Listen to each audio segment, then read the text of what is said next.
फुलबाड़ी के लिए ज़मीन का पट्टा और पीने की पानी मेरी प्रथम प्राथमिकता होगी, लेकिन उसके साथ साथ बेरोजगारी को एड्रेस करना सब जगह पूरे बंगाल में ही बेरोजगारी का जो फिज़ा है, बेरोजगारी का जो मंजर है, जो बेरोजगार है, उनके लिए भी मैं बिल्कुल प्रथम कैबिनेट मिनिस्ट्री में ही कहूँगा कि भाई जो रिक्त स्थान हैं वो स्कूल सर्विस हो, कॉलेज सर्विस हो, बहाली हो, फायर ब्रिगेड की भलाई हो, WBCS हो। हमारे साथ इस समय हैं फूलबाड़ी डाकग्राम के प्रत्याशी दिलीप सिंह जी और हम उनके आवास पर इस समय हैं। चुनाव का समय है और यह सुबह सुबह चुनाव प्रचार के लिए निकलते हैं। आज हम इनसे जानेंगे कि यह अपनी दिनचर्या प्रचार में जाने से पहले यहाँ घर पे भी इनसे तमाम लोग मिलने आए हुए हैं और लोगों से मिल भी रहे हैं, बाहर भी लोगों से मिले हैं। हम इनकी दिनचर्या और इनके दिन भर के कार्यक्रम के बारे में भी आज इनसे जानेंगे। Dilip ji, news for Asia में आपका स्वागत है। कहते हैं चुनाव प्रचार में आप एकदम जुट गए हैं, कहते हैं जी। सुबह कितने बजे से प्रचार शुरू कर देते हैं? 7:45 बजे से मेरा शेड्यूल शुरू हो जाता है। 7:45 बजे सुबह घर पे लोगों से मिलना शुरू करते हैं या घर पर मेरा मिलना शुरू होता है 7:15 साढ़े 7 बजे। 7:15 साढ़े 7 बजे से आप सुबह एकदम घर पे मिलना शुरू कर देते घर से हैं? निकल जाता हूँ 7:30 पौने 8 के करीब और मेरा बस इलाके में फिर आप प्रचार में निकलने के बाद रात में कब तक लौटते हैं? रात 10 साढ़े 10 बजे। 10 साढ़े 10 तक। इस दौरान सुबह क्या खाते हैं? क्या खा के निकलते हैं? रोटी और सब्जी खाकर निकलता हूँ। वो ये बता सुबह चाय लेता हूँ। हाँ। उसके बाद आदत है चना की सत्तू खाने का। एक बड़ा गिलास में जो एकदम लस्सी वाला ग्लास होता है उसमें चना का सत्तू लेता हूँ। फिर उसके बाद 2 रोटी खाकर निकल जाता हूँ। दोपहर का खाना जहाँ जिस इलाके में रहता हूँ वहीं के कर्मियों के घर में हो जाता है। तो देखिए नेताजी सुबह सत्तू पीकर घर से निकलते हैं और उसके बाद पूरे दिन भर जहाँ भी ये प्रचार में जाते हैं दोपहर का भोजन या किसी न किसी कार्यकर्ता के घर पर ही करते हैं, कहते हैं। अभी जब हम क्षेत्र में इनको मिल रहे रिस्पॉन्स के बारे में भी बात करेंगे। क्षेत्र में लोगों की क्या प्रतिक्रिया है? बहुत अच्छा रिस्पॉन्स है। लोग नाराज हैं तृणमूल कांग्रेस के खिलाफ, खासकर जो विधायक साहब थे, मंत्री साहब थे, उनके खिलाफ बिल्कुल आक्रोश है। और रसोई गैस का दाम और 19 के बाद जो सरकार जिन आशाओं आकांक्षाओं को सामने लाकर जीती थी, आज लोग बिल्कुल देख रहे हैं कि वो कुछ नहीं मिला। इसलिए रसोई गैस का दाम बढ़ गया है, पेट्रोल डीजल का दाम बढ़ गया है। इन तमाम मुद्दों पर लोग साथ रहने का वादा कर रहे हैं कि भाई आप लोग इस बार आएंगे और इस विधानसभा क्षेत्र में बिल्कुल निश्चित जीत की ओर हम जा रहे हैं। सबसे बड़ी समस्या क्या मानते हैं, कहते हैं आप, डाकग्राम फुलबाड़ी विधानसभा क्षेत्र की? डाकग्राम फुलबाड़ी बिल्कुल कॉस्मोपॉलिटन कैरेक्टर वाला एक क्षेत्र है। इसमें कॉरपोरेशन के 14 वार्ड हैं, ग्राम पंचायत है। पहली समस्या और बहुत गंभीर समस्या है यहाँ की पीने की पानी की। और ये पीने की पानी की समस्या का समाधान का वादा था मंत्री साहब का, लेकिन पूरा नहीं हुआ। 500 करोड़ का DPR अप्रूव नहीं हुआ। तो पीने से के पानी के लिए तबाह हैं लोग। डाकग्राम 1-2, फुलबाड़ी 1-2 ये इलाका अर्बन इलाका हो चुका है, शहरीकरण हो चुका है। लेकिन इस शहरीकरण होने के बाद अभी भी ये पंचायत है, इसको म्यूनिसिपैलिटी करने का वादा था। हम लोग इसके लिए लड़े भी, लेकिन सरकार से वादा था, मंत्री साहब का वादा था, फेल हुआ।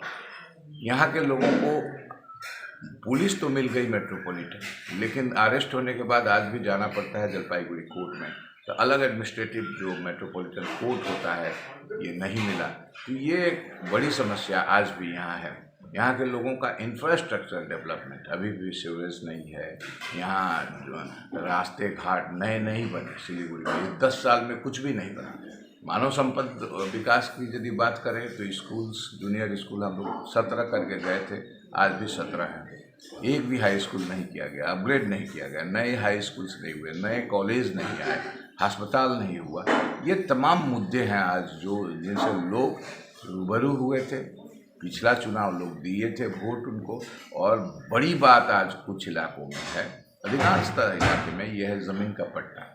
गरीबों को ज़मीन का पट्टा, ज़मीन का अधिकार देने का वादा था दीदी का, और यहाँ के मंत्री साहब का भी, विधायक साहब का भी। पट्टा के नाम पर केवल झांसा मिला, कुछ नहीं मिला। एक ऐसा कागज़ उनको थमा दिया गया अंत में, इस कागज़ का कोई महत्व ही नहीं है, पट्टा नहीं दे पाए। तो लोगों में बिल्कुल आक्रोश है तृणमूल कांग्रेस के खिलाफ, विधायक साहब, मंत्री साहब के खिलाफ, और बीजेपी के खिलाफ भी लोगों में तबाही, उनके नीतियों के तबाही के चलते से उन पर भी नाराजगी है। इसीलिए लोग प्रस्तुत है एक नए विकल्प के लिए, जो संयुक्त मोर्चा ही है।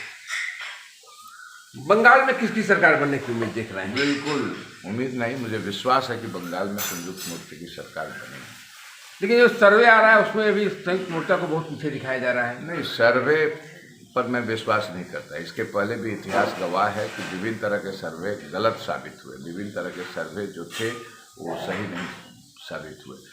19 के चुनाव के बाद जितने विधानसभा चुनाव हुए उनमें देखा गया कि लोकसभा के चुनाव का आधार नहीं बना। दिल्ली का निर्वाचन, राजस्थान का निर्वाचन, इवन बिहार का निर्वाचन, जहां महागठबंधन बहुत पीछे लग रहा था सर्वे में, देखा गया रिजल्ट होने के बाद 110 तक पहुंचा। तो ऐसी ही स्थिति बंगाल में भी बनेगी। मतलब जो सर्वे आ रहा है उसको आप नहीं मानते हैं, और आपका मानना है कि सर्वे कभी सही नहीं होते हैं कहते हैं, और सर्वे सिर्फ गुमराह करने के लिए है जनता को। जी बिल्कुल, सर्वे का जो आधार है और जो साइंटिफिक तरीका है उसमें ही कमी है, उसमें ही कहीं ना कहीं खोट है। इसलिए सर्वे, कुछ सैंपल सर्वे होते हैं जिनका कोई आधार, सटीक आधार नहीं है। उत्तर बंगाल में संयुक्त मोर्चा को कितनी सीटें मिल सकती हैं? ये मैं नहीं कह सकता कि कितनी सीटें मिल सकती हैं, लेकिन मैं ये बिल्कुल विश्वास के साथ आपको कह सकता हूँ कि ये सीट, डाकग्राम फुलबाड़ी सीट, 2 बार लोगों ने गौतम बाबू पर विश्वास किया, उनको वोट दिया। इस बार संयुक्त मोर्चे के प्रार्थी के रूप में मैं जीत रहा हूँ, मैं जीतूंगा ही।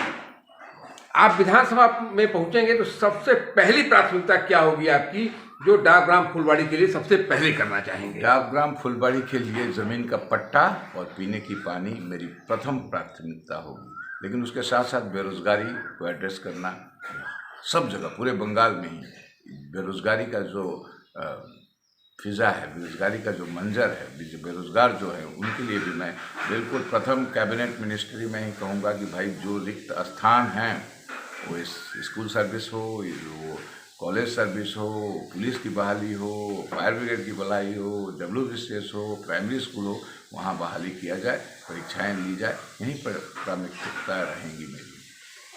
देखिए, यदि आप विधानसभा में पहुंचते हैं तो इनकी सबसे पहली प्राथमिकता डाकग्राम फुलबाड़ी में इंफ्रास्ट्रक्चर और वहाँ जो पानी की समस्या है उसका समाधान कराने की होगी कहते हैं। अब हम एक सवाल और करेंगे, दिन में आप जब बाहर लंच करते हैं तो क्या खाते हैं? किसी को कार्यकर्ता जो खिला तो आपके खाने में कोई ये नहीं था कि मुझे ये नहीं खाना है, कोई परहेज नहीं है? कोई परहेज नहीं है, कार्यकर्ता जो खिला देते हैं मैं वही खा लेता हूँ। और चूँकि बंगला भाषी क्षेत्र ही है, यहाँ बाहुल्य है, तो बंगाली ट्रेडिशनल खाना जो है वो मिलता है, माछ मिलना ही है, भात दाल, और बड़ा रुचि से लोग बहुत मतलब बड़े उत्साह से लोग खिलाते हैं। ये भी एक अच्छा लगता है कि दोपहर का खाना जिसके घर जाता हूँ लगता है कि उसके घर में कोई उत्सव सा है, दिलीप भैया को खिलाना है, दिलीप दा को खिलाना है, इसलिए खाना बड़ा अच्छा मिल रहा है। तो देखिए, नेताजी को खाना बहुत अच्छा मिल रहा है क्षेत्र में, और ये नेताजी की चाय भी आ गई है, और सुबह की चाय, इसी चाय के बाद इनके प्रचार क्या जो रूटीन है वो शुरू हो जाएगा। तो हम अभी से चर्चा कर रहे थे नेताजी की चाय के साथ, और नेताजी देखिए खुद चाय भी सबको दे रहे हैं, और हमारी शुभकामनाएं इनके साथ हैं। हम एक दिन इनके साथ इनके क्षेत्र में भी रहेंगे और देखेंगे कि क्या क्षेत्र की जनता का क्या रुख है।